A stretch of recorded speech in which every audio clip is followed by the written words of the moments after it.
Hello and welcome back to another video. This is BT Plays here, and today we're discussing why you should be competing in the summit every week on the Crew Motorfest.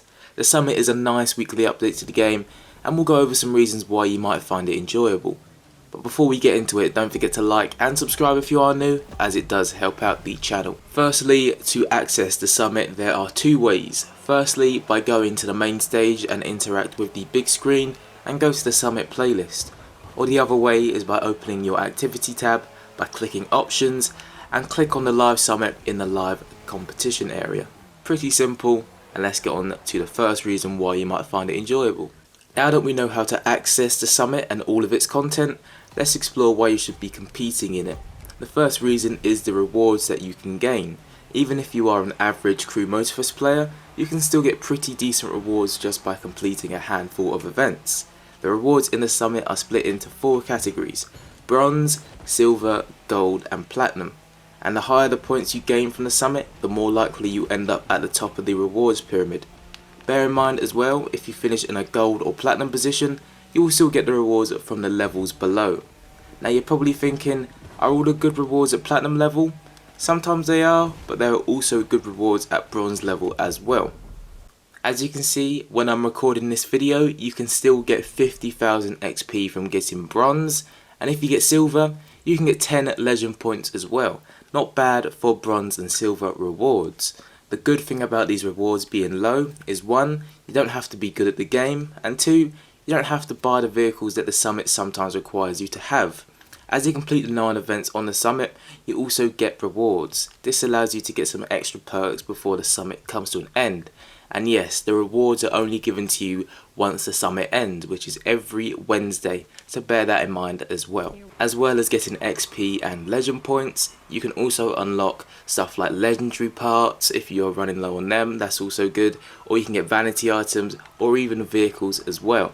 But sometimes these are more on the higher levels. Just always make sure to check the rewards of the summit you are playing just by going to the summit screen and pressing triangle or Y on Xbox. With rewards out of the way, another reason why you should compete in the summit is you get to test out some new vehicles. This can be by the summit forcing you to use a vehicle that you've left to gather dust, or by using a loan vehicle. This is a good concept, especially when it comes to loaning, because if you've been eyeing up a vehicle but not sure if it's worth it, you can test it out competitively in the summit, giving you a true experience of that vehicle. And normally in a summit, when a vehicle is loaned out to you, the level will be the same or above the AI level. So you won't really be struggling against the AI unless you are a very bad Crew Motorfest player. But I believe in you guys and I don't think you are. But yes, the vehicle level is, I think, just a little bit above the AI level. So you should have ease competing in these events. And with the summit forcing you to use vehicles you may not use all the time or every day, it keeps the game a little bit interesting and exciting, as you may uncover a hidden gem or a new go-to vehicle, and it allows you just to switch up and find things, you know, just not boring anymore. And the final reason why I think you should be playing the summit in the Crew Motorfest is the competitiveness of it. That's right, it's quite competitive. We do fortunately have now a very good PvP in the Crew Motorfest, but in the Crew 2 we didn't really have that. So the summit was more of a grind than it is this year, but it's still sort of a grind and it's still quite competitive as well. Obviously everybody wants to get platinum, to get the vehicles, to get the legendary parts, to get whatever is at platinum. Obviously, like I said, some things may be a bit below, but everybody's aiming to get as many points as possible.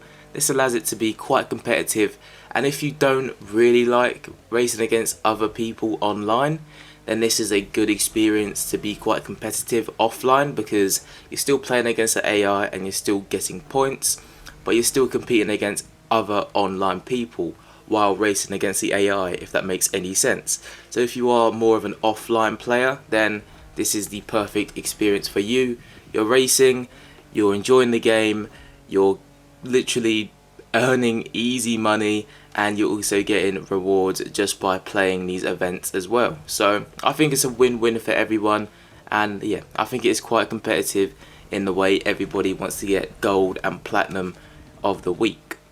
Even though the Crew Motorfest is a fun game, in my opinion, it can still sometimes get quite boring, you know, using the same vehicle over and over again on the exact same event over and over again. So it's quite nice to spruce things up and, you know, go to the live summit and test out a new event that you rarely have ever been on or even been on at all, with a new vehicle or a vehicle that you rarely use.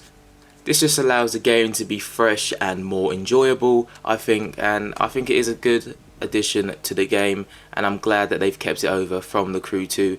It just allows the game to just be more enjoyable, I think. I'd love to know your feedback down below of this video, and obviously tell me down below if you do compete in the live summit as well, and how often. And while you're down there, don't forget to like and subscribe if you did enjoy the video, and I will see you in the next one.